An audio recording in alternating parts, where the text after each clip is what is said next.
함께 은혜 나누신 말씀 마가복음 1장 1절에서 8절까지입니다. 하나님의 아들 예수 그리스도 복음의 시작이라 선지자 이사야의 글에 보라 내가 내 사자를 네 앞에 보내노니 저가 네 길을 예비하리라. 광야에 외치는 자의 소리가 있어 가로되 너희는 주의 길을 예비하라. 그의 첩경을 평탄케 하라. 기록된 것과 같이 세례 요한이 이르러 광야에서 제사함을 받게 하는 회개의 세례를 전파하니 온 유대 지방과 예루살렘 사람이 다 나아가 자기 죄를 자복하고 요단강에서 그에게 세례를 받더라. 요한은 약대털을 입고 허리에 가죽띠를 띠고 메뚜기와 석청을 먹더라. 그가 전파하여 가로되 나보다 능력 많으신 이가 내 뒤에 오시나니 나는 굽혀 그의 신들매를 풀기도 감당치 못하겠노라. 나는 너희에게 물로 세례를 주었거니와 그는 성령으로 너희에게 세례를 주시리라. 아멘. 이 시간 주의 길을 예비하라, 이러한 제목으로 말씀 나누겠습니다. 오늘 본문 1절에 보면 하나님의 아들 예수 그리스도 복음의 시작이라 이렇게 말씀하고 있습니다.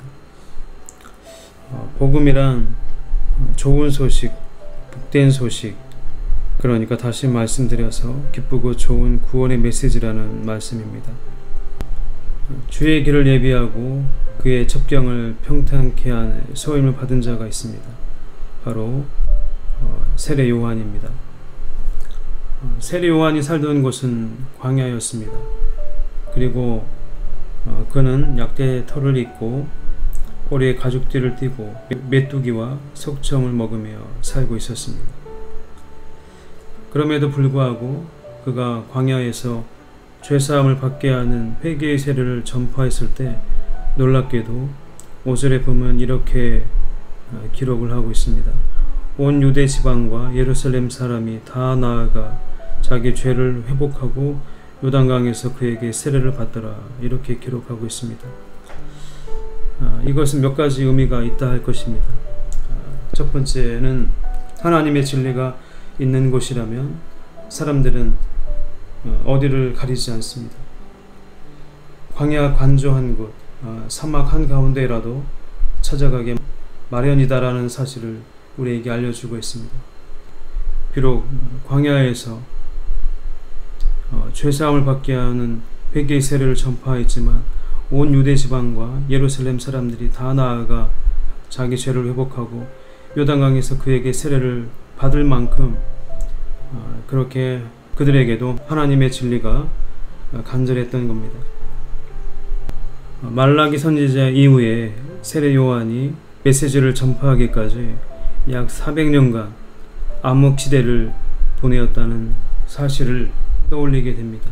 그만큼 그들에게는 이 메시지가 간절했던 겁니다. 세례 요한이 주의 길을 예비하고 그의 첩경을 평탄케 할 때 자신의 한계성을 명확히 했다라는 겁니다. 겸손히 예수를 증거했고 또한 구속사의 새로운 분기점을 마련하는 모퉁이 돌 역할을 했습니다. 한마디로 주의 길을 예비하고 그의 첩경을 평탄케 하는 그 역할을 온전히 수행했다라는 겁니다. 이렇게 기록하고 있습니다. 그가 전파하여 가로되 나보다 능력 많으신 이가 내 뒤에 오시나니 나는 굽혀 그의 신들매를 풀기도 감당치 못하겠노라. 나는 너희에게 물로 세례를 주었거니와 그는 성령으로 너희에게 세례를 주시리라. 이렇게 자신의 한계성을 정확히 설파했다라는 겁니다. 그리고 주님이 어떠한 분이라는 것을 분명하게 말씀하고 있습니다. 우리가 주의 길을 예비하고 또한 주님의 일을 감당할 때 분명히 해야 할 것이 있습니다. 무엇이냐면 겸손히 예수를 전하는 겁니다. 예수께서 어떤 분이신가를 정확히 설파하는 겁니다. 나의 사견이 개입이 되는 것이 아니라 주님이 어떤 분이신가, 주님이 어떤 능력을 지니신 분이신가, 나와 어떻게 다른가를 분명하게 설파해야 한다는 겁니다. 우리가 어디에 있든지 주의 복음을 전할 때 그것이 어딘가는 상관이 없다는 겁니다. 주의 메시지가 분명하느냐 하는 겁니다. 주의 메시지가 분명하다면 주님이 주시는 그 말씀을 있는 그대로 증거한다면 그것이 비록 광야가 간절한 것이라 할지라도 분명 복음의 능력이 임할 것이라는 겁니다. 그래서 누구든지 와서 듣게 된다라는 겁니다. 그것이 광야든 메마른 땅이든 간절한 곳이든 주의 메시지가 분명히 증거되는 곳이라면 누구든지 와서 분명하게 주의 복음의 메시지를 듣는다는 겁니다.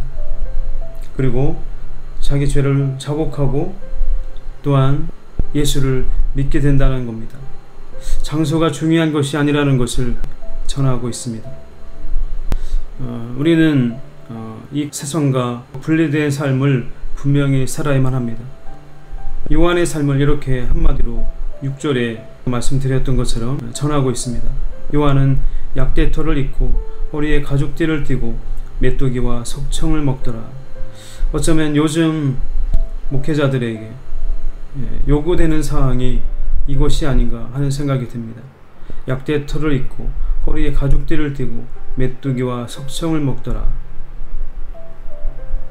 이런 마음가짐을 가지고 우리가 주의 일에 헌신을 할 수 있다면, 이런 생각을 가지고 사역을 감당할 수 있다면 얼마나 좋을까. 우리가 무엇을 먹을까, 무엇을 입을까, 무엇을 마실까, 이런데 사심을 갖지 않고 주의 일에 헌신을 다할 수 있다라면 얼마나 이것이 큰 의미가 있을까라는 생각을 하게 됩니다. 두서없이 말씀드렸지만 우리에게 필요한 그러한 모습이 아닐까 생각을 합니다.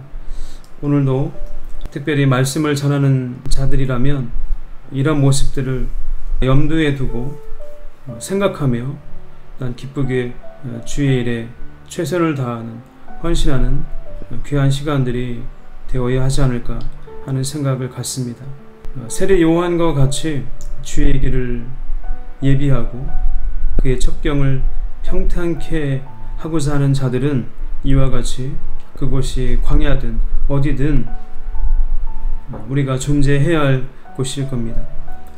주님이 어떠한 분인가를 분명하게 증거하고 설파하고 나의 한계성을 명확히 해야 하는 것, 그것이 필요할 겁니다. 오늘 하루를 우리가 살아갈 때 이러한 생각을 가지고 살아가는 귀한 하루가 되시기를 소망합니다. 기도하겠습니다. 거룩하신 아버지 하나님, 은혜와 사랑을 감사드립니다.